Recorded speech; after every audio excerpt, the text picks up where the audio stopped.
Hey Feisties, it's Kelly, and I wanted to make sure you knew that this week, old Sarah and I are bringing you a special daily show from the Women's IRONMAN World Championship in Nice.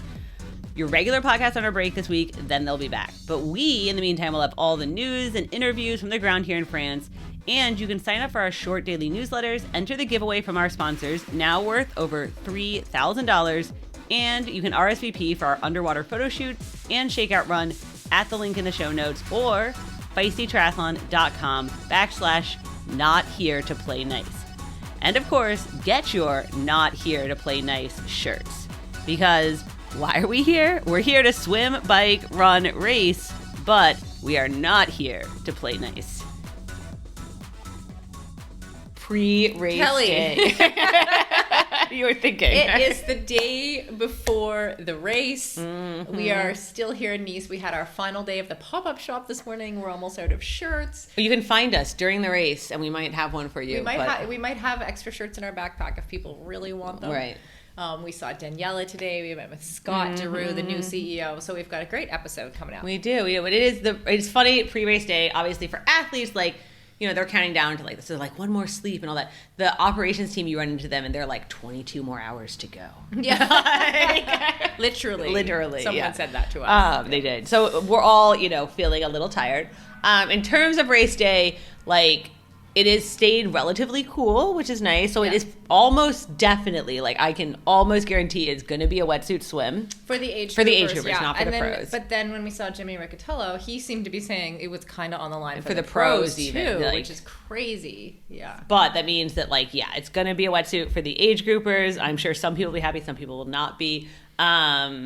It's quite nice weather. It should be good. But the big news of the day, Lucy is out. Lucy is out. You know, I had heard a little rumor. I know. We've been hearing rumors for sure. But I never know which rumors to believe during race week. Yes, I know. Everyone has. I will say, and we'll do this in a second, but it did feel like people knew. Like, you knew she was dealing with something. The question was just, is she dealing with something? Like, she won last year on, like, a torn muscle, that's right? Yes. So it was just like, is this just like Lucy is certainly injury prone and walks that line, or is this like, no, this is for real, like she's not gonna be able to race? Yeah. And when we saw Daniela and we asked her a pick, she didn't even mention Lucy, which made me be like, oh, she knows something. Yeah. Oh. Okay, should we hear Daniela's picks? We asked Daniela for her podium picks, and they were kind of interesting. Lastly, who are your picks for the race? Have you seen some of the pros? Who do you think's ready to go? I actually haven't seen many of the pros. They're all hiding. I would do the same, but. Yeah, I mean, I've been following them on Instagram, and I mean, they all look fit, but in the end, I think it's going to be on to the nerves, who's dealing with the nerves the best. World Championship races are always special. I would, so for my picks for the podium would be India Lee, Kat Matthews, and Laura.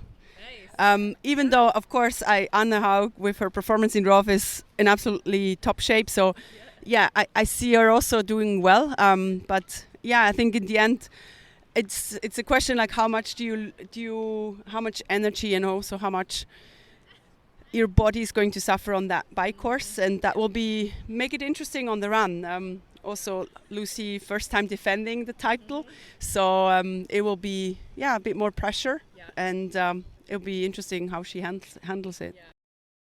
I really appreciated it. You thought she might have said like she might not want to make it because she knows them, and then she was just like India Lee. Yeah, you're like, oh, okay.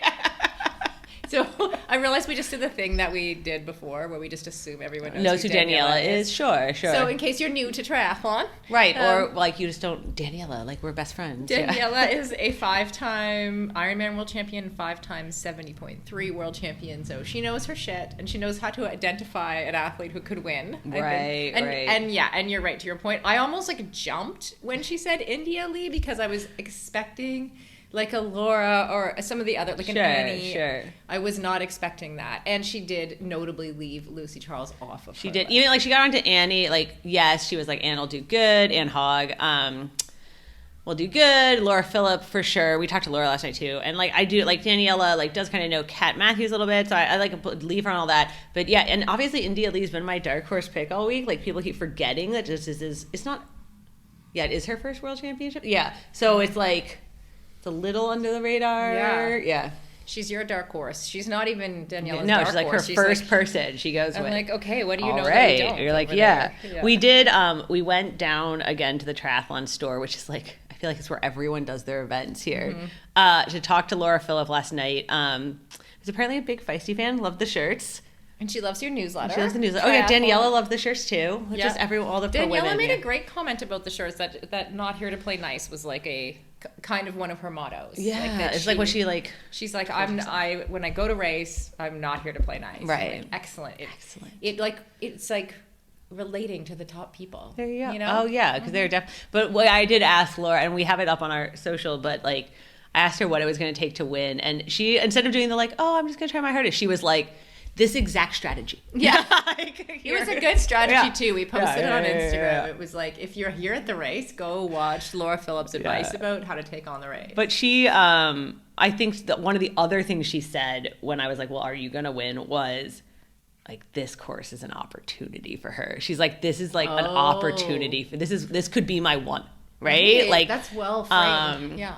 And when I was like, is it an advantage to be in Europe? She was, yes. 100%. She was definite about that. It was also funny because the first reason she cited was I got to bring more stuff. I was like, It is hard if you have to leave your trainer at home. Honestly. So she got to bring more stuff. Yeah. She's been here training a bunch, time zones, supporters, cost of living. Yeah. Yeah. So that was pretty fun. So I agree. I think Laura's gone up in my picks and my guess here. It's going to be interesting tomorrow though. Mm-hmm. We also went to the welcome banquet last night, which was on French time. It said it started at 6, really started at 7.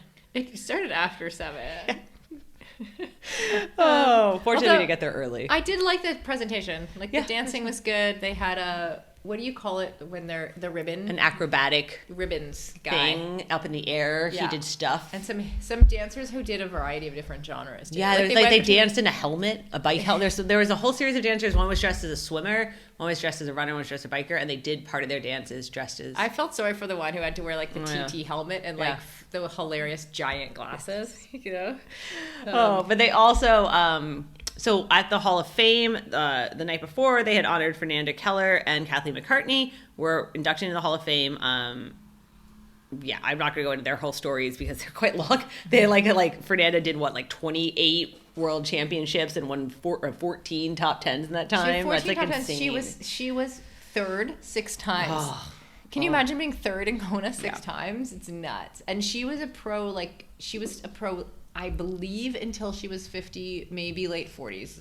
But I remember being at Ironman Brazil and her coming 5th and being 40 in her late 40s. She also was she was the first Brazilian woman to do the Ironman World Championships and then also to podium, and she really created it as a sport then in Brazil. Mm-hmm. In that way that like one person can just create a whole group of people who then create up more groups of people. And Brazil is sports mad. Yeah. Like, even as I often joke that like my birthday's a day that like 300 Brazilians wish me happy birthday, and on Facebook, because it's true. Like after I won there, like lots of Brazilians like made friends with me on Facebook, and I actually had to stop accepting all the friend requests because it was getting ridiculous. But then the fact that they remember still like a decade later and they wish me happy birthday. Facebook does prompt you, you know that? What's that? You're aware Facebook prompts you when it's someone's birthday? Oh yeah, I'm aware of that. But like, I'm not, if I get a prompt for a random Ironman champion that I've never met, I don't usually wish them happy birthday. Genuinely. Yeah, they are like sports mad and have that like fandom. Sure. More than we do. And Kathleen McCartney is who passed Julie Moss when Julie Moss was crawling, and then went on to like race for 20 years and, you know, started a program in her name. And I feel like in some ways they were both examples of these like instances where one or two people really just like changed the sport and grew it for lots and lots of people. Yeah. But then they also, in another example, they also honored Daniela Reef with a whole video, because she had a decade of wins. 10 is just so many world titles. 10 world titles is so insane. Many. Especially considering how deep the field is, and that she had both, I think she overlapped with Chrissy for a couple of years. And then overlap with Renee too. Like, that's crazy. It's a lot, yeah. And I think what a lot of people said in the video, like her competitors, were that she changed the game for them, right? Because it changes the game to see somebody, you start to be like, well, I guess I better get better. Or I guess like I can train more seriously. I can figure this out, I think right? It was her level of professionalism that she brought to the sport. And that's true of so many good athletes. Like Tiger Woods changed golf with his professionalism. I know that this happened when like rugby and other sports went from amateur to professional. But no, Daniela definitely like brought another level to the game. And she was telling us, and we talked to her this morning because she's just here like vacationing in East. No, she has lots of obligations. But we talked to her this morning and she said, I mean, 10 years ago, she got second in Kona with a 9:02, and now like the world record or the world's best time for an Ironman distance is like 8:07. It's crazy. So and those aren't the same, obviously different courses. Like Daniela knows that, I know that, but it's just it has really improved a lot. So we did ask her about what she's doing now in retirement and what she's seen, change in the sport over her time. Daniela, so good to see you. We're here in Nice at the IRONMAN World Championships. I did not expect to be doing this interview with you. I thought it would be a pre-race interview, and yet here we are. Now that you're here, how are you feeling about being retired? Definitely retirement feels relaxing. To be able to do pre-race interviews, not being stressed about having tired legs is definitely nice. And I feel very grateful, of course, in general about everything I could experience. So, of course, I would have liked to race, but it feels also nice to be here now as on the other side. So I definitely make the best out of it. I think that's always important to look at the positive sides. And I'm able to see so many new things now. And retirement is actually it's really fun. So I'm enjoying it. You look relaxed on Instagram. Is there a part of you that just wishes you were racing? Like are you partially divided? I feel really at ease. Like I had, I think to make the decision in the month before I announced it was really, really hard because it felt like I was kind of giving up, but also it was just, we've tried for so long that it was just really, the decision was actually smart, and I had encouragement from my coach and my doctor, and it that part was really hard because it's not in my genes to give up. And so it felt like a bit of almost a lesson that sometimes, I always said like, giving up is not an option, and then it's like, okay, then you're realizing like, okay, so when is giving up actually like smart and when is it helpful? And I feel like in the whole of my career that I tried never to give up really helped me to achieve so much, and that I think that's why it was the hardest to accept, that I have to let go of these goals. But when I did that, I really also say, okay, now I made a decision, and now from now on I look at what I can do. And for me, I did want to retire. It just happened a bit earlier than I was planning to. And so I feel, I did look forward to have that life after being an athlete. And I think it was about letting go the goal of Nice, and being here now feels good. Like I feel really happy to be here. I feel it's special to watch the race so close, and it definitely still means a lot to me because I won here 5 years ago at the 7.3 World Championship, and so there's a lot of good memories, and I do feel like I have a very complete career, and I think it's also how you look at the perspective, how you look at it. You can feel sad about one thing you might miss, but also you can just look at the bright side, like how many great things you could experience. Yesterday there was a lot of talk about how the women's field has changed a lot, and you really have upped the level of performance in how you perform and also in how you prepare. It's very clear that you are a focused and dedicated athlete. So what are some of the changes you've seen in the women's field over the course of your career? Yeah, I think the dedication in terms of also material investment has been really big. Like it really increased. I mean, when we look back to 2014, where we still raced with I don't know some just kind of some helmet and maybe a tri-suit, but not they're aerodynamically tested. I think this has been really a big step, having the race suits on, like the best race suits with the sleeves, but also having the aerodynamic tests on the bike, with then also the run shoes with the carbon plates. So it's been a huge technology boost in that 10 years.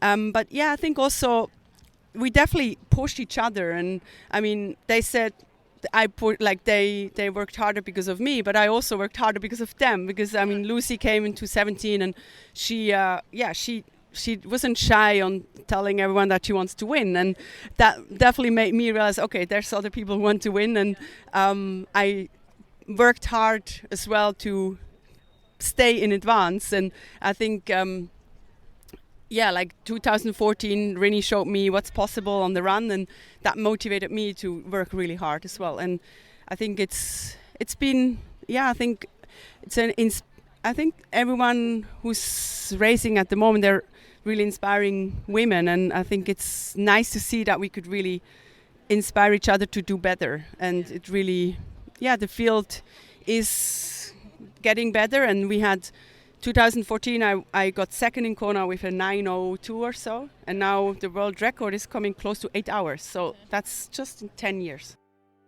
Every triathlete deals with injuries, and more times than not, injuries mean less running or even time off from running.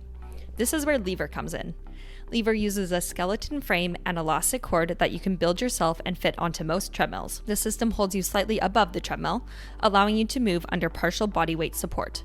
You can take up to 45 pounds off your body weight, meaning that you can run on the treadmill but with less impact on your muscles and joints. This can be helpful in returning from injury or maintaining high volume training while reducing the likelihood of getting injured. Running at a reduced body weight allows you to run pain-free through niggles, rehab from injuries, and increase your performance. The Lever system was also the award winner of the Best Run Product by Global Triathlon Awards and is only around $1,000. Learn more about the Lever system at levermovement.com and use the clickable link in our show notes for 20% off a Lever system. Don't forget to use that clickable link in our show notes and get 20% off a Lever system.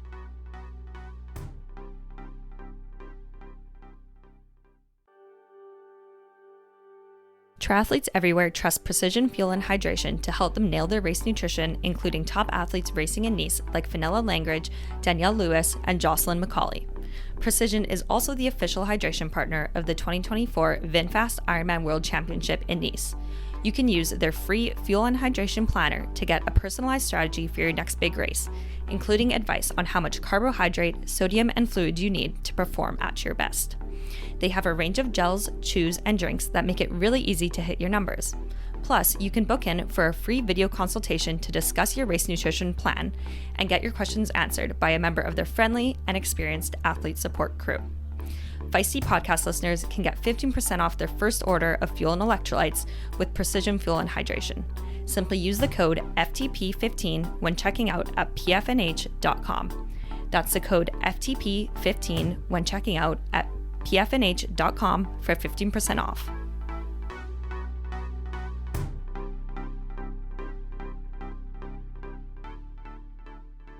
So besides the race, I feel like there's this thing, like there's this race that happens at race week, but then there's also like, there are so many deals happening. Yeah. There are so many like meetings. It's like a whole industry conference in addition.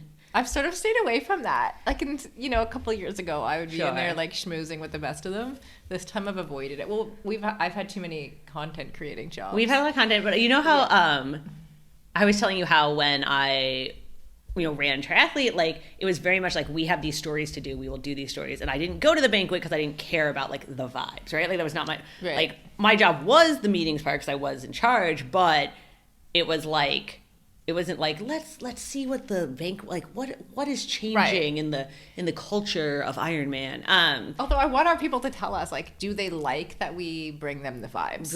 I feel like do you like the vibes? I think people like the vibes or want to know about the vibes. Want to know what it's like. And then I also think the thing that's like, when you pay attention to all these little meetings happening and like who's meeting with who and what and who accidentally left their tickets that are labeled in the VIP room and you pick them up and you're like, is that person doing a deal? Interesting. Yeah. You start to pick things Not that that happened. Random example. Or I told you I was standing there listening to the mayor of Nice give a speech and I was like, there's so much he's saying in this and no one else is paying attention, right? Yeah. Like, so you pick up on like what is happening. Right. And I think in that particular case, like we can say the vibe, which is that like Nice loves having the Ironman and wants to keep it.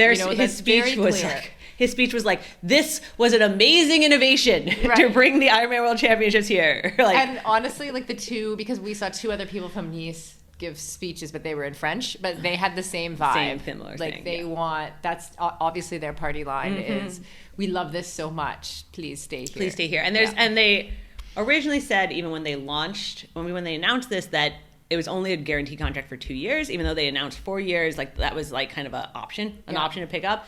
And so there's very much, this is not a secret, like Mayor of Nice is like saying it publicly on a stage, that they're kind of like negotiating the contract, right? Like what are they going to pick up for how long? What does that look like?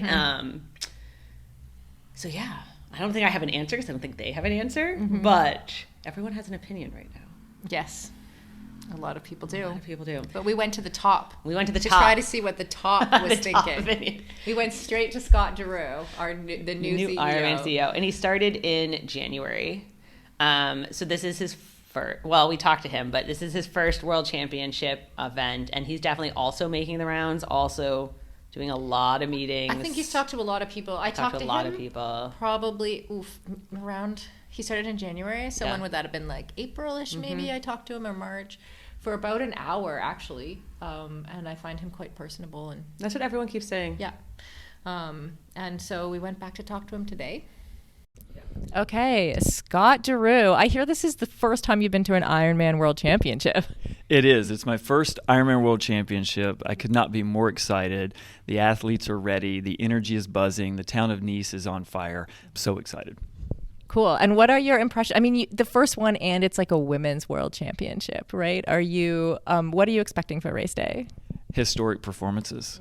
We had the pro panel and press conference yesterday, and you could see them.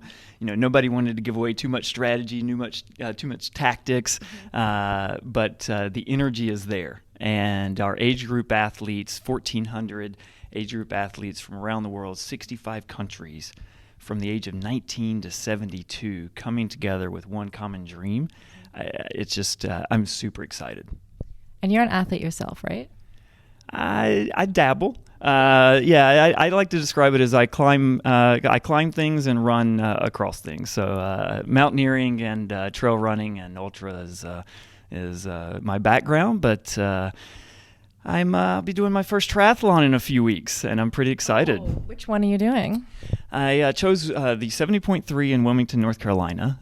North Carolina is my home state. It's where I grew up. My wife and I got married basically right down the street from the race. It's close enough that my family can come watch. And I'm probably not training enough, but that's the age group life.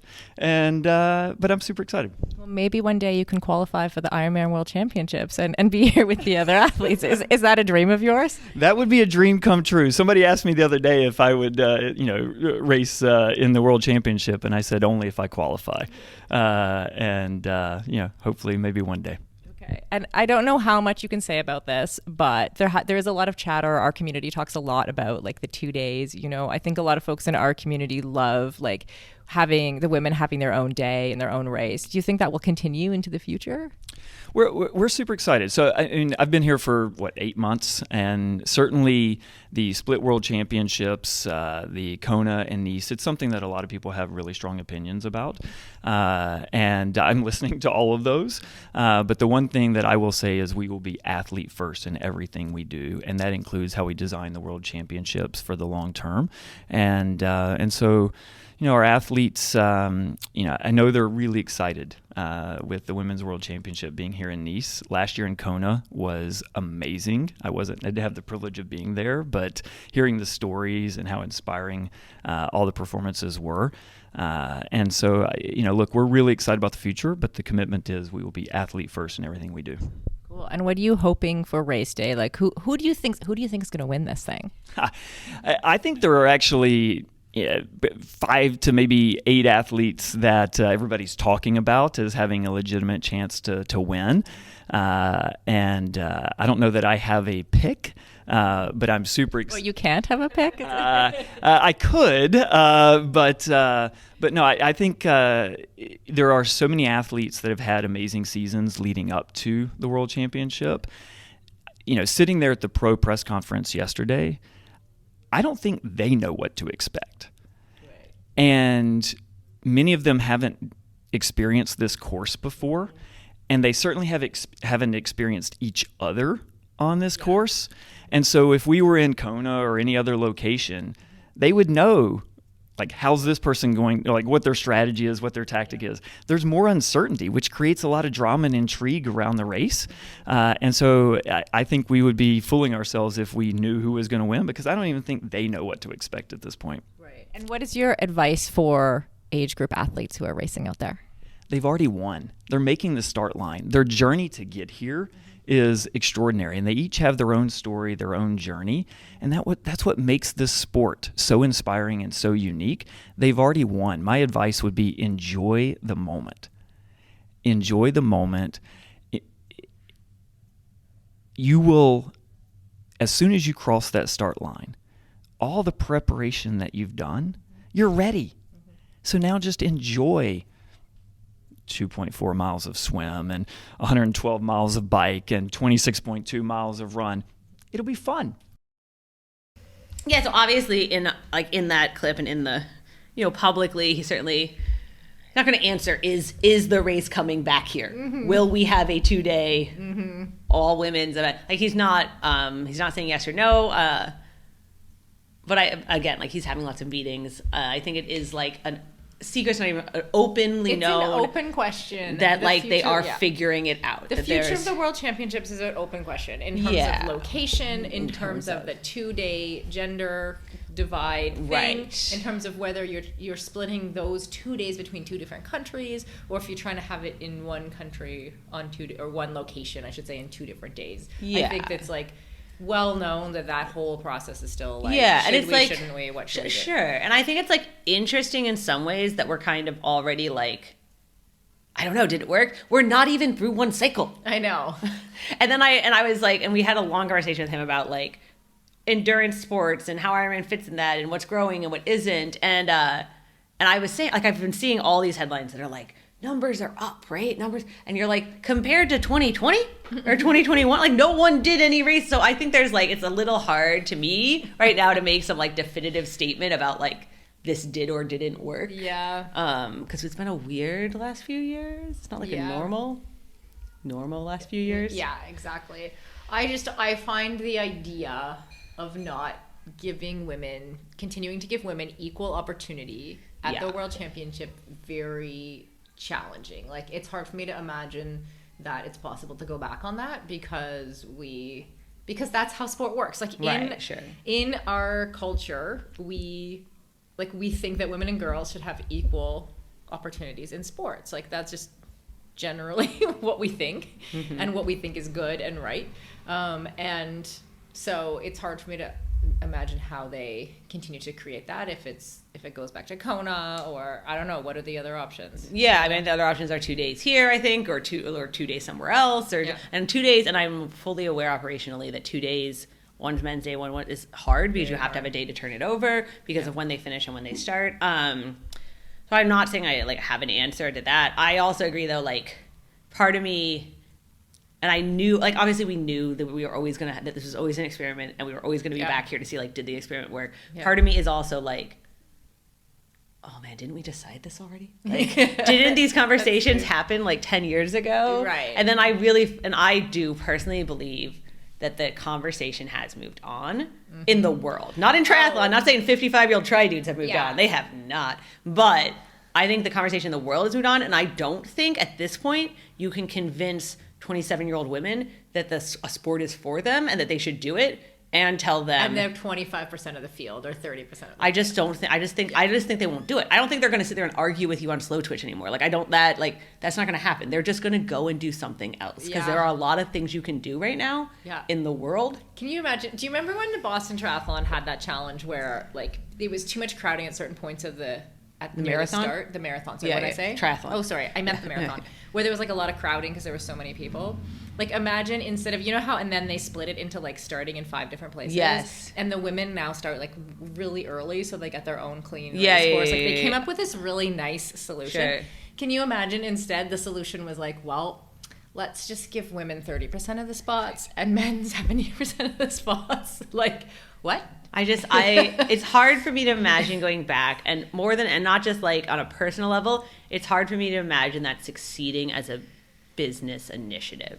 Because again, like, I don't think people will choose to do that sport then. There are too many other things you can do now. They will do trail running, or they will just go on like bike rides with their friends, or they will like marathon, or like they'll CrossFit. CrossFit, weirdly, super gender equal, even though it has dude bro vibes. Like, Yeah, it is. It is. It is. Yeah. And so like and young people do it, right? Like they will do something else. They won't sit around and argue with you about it, because people don't sit around and argue about their own equality anymore. Yeah. Like they just move on. That's true. Yeah. Great point. So I know, so lots of people have different opinions. It is very funny. You run into different people all over here, and they're like, for their own specific reason, they're like, I love the women's only because of X. And it's like some reason you're like, okay. Right? And so everyone has, I'm not like, We've heard that a lot this week. yeah. Not as much as Kona, but I haven't seen as many people because we don't just bump into triathletes Right, every day. right. But yes, we've heard a lot of why they love the women's So, and only. I'm sure, like, I don't talk to tri dudes that much, but I know them. And, like, I'm sure know they some. have their own reason, right? Like, and, like, they would always, and one of the things I always found fascinating last year, when you asked about the women's only and the men's only race, right? Women would always, in some way, get to, like, how the men affected their race. Even the age groupers, even, like, people further back, they would talk about, like, how it impacted their race. Like, whether there was lots of guys around them, or it created drafting, or it just was, like, too aggro, or it was pushy, right? The men always talk about how it's nice to have the women there. Yeah. And it creates like a nice vibe. Yeah. They don't ever, like, those are different added, right? Like, to them, it doesn't affect their race. It's not, Yes. it's just like, oh, I like having the women there. It makes it more, whereas the other one's like, this is how this affects my experience. Yes. And I feel like those are said. different lenses. Yeah. I also thought it was interesting, like, how we bumped into someone involved in the officiating Right. who was like, oh, it's way easier to officiate. And sure. I think that he meant the pro race. Sure. When you only have one pro Sure. race happening at once. They You're don't like, merge. Yeah. They and don't when mingle. And to your point, like, and it's difficult, it's more difficult, when there's both genders here, it's more difficult to officiate the women's race. Because it gets mixed in. Because Yeah. the men are out there with clean road, nobody else around them. And how many times have we had that in pro racing where, like, you were surrounded Oh. by men and you were like, what am I supposed to do with this? Yeah. So it's interesting. There's also a lot of, like, we're over here in Europe. You shouldn't know we're in Europe. Oh, thanks, Thank Kelly. you, yeah. And they did announce the numbers last night. And while, like, European overall accounts for like 40-something% of the field, it is, like, of course, it's still, like, the biggest country is still the US. It just By miles. by like 3 times Germany or whatever is the next one. The UK. And that's just, I mean, we are a bigger country. population Yeah, it's density not fair. situation, yeah. But yeah, they only had 82 French women racing. Wow. I know. Yeah, that one was shocking for me. Yeah. Actually. So that's one of those, like, there is also, like, there are different issues in different regions for sure. Yeah, That are different cultural points that need to change. And there would be different approaches to developing the women's side of the sport in different parts of the world. Yeah, like, what works here, you try that in California and it's like, not, Right. it's not going to work. Yeah. Yeah. Exactly. Exactly. So we'll see what happens. I don't particularly have a ton of interest in racing a world championship that's men and women again. Right. Like, when I'm like, what do I want to do? I'm Yeah. like, I don't On really a want to personal do on a level. personal level. Yeah. I never got to race the all women's. So I was kind of excited about getting to do that this year. And then, Then life. then life. Yeah. Cool. Well, we are looking forward to tomorrow. Just seeing what happens. Very much. My new pick, India Lee. Daniela says. You can't change your pick just 'cause it's like, oh, one of my picks dropped out.